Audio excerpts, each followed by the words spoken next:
بطل انه باش يخرج من حمى شعبيه راهو يتعرض لبرشا حاجات، يتعرض يضحي برشا سواء صحيا سواء ماديا سواء معنويا. اما الحاجه الخايبه انه كي ما يلقاش الدعم رغم النتائج اللي يعملهم.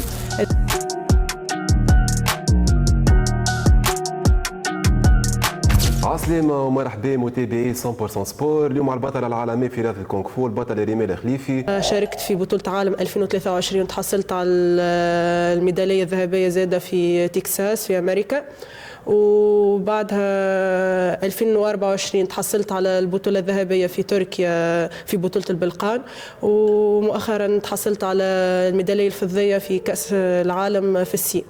وحاجه ما يعرفوش العباد اني ليله اللي باش نسافر يعني بت في السبيطار يعني السبب صحي، ورغم ذاك طلعت لعبت ورغم الظروف الكل يعني طلعت لعبت والحمد لله يعني تحصلت على المرتبه الثانيه. بعد اخر مشاركه ليك في كاس العالم لاحظنا غيابك عن المنتخب وعديد البطولات العالميه.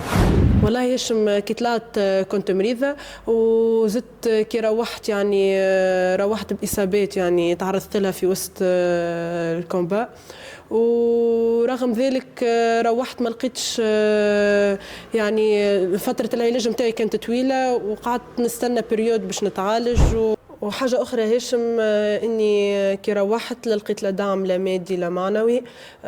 روحت كنت ناخذ في منحة 200,000 اللي هي ما تكفيش يعني الأتليت انترناسيونال. روحت نلقاها تنحات.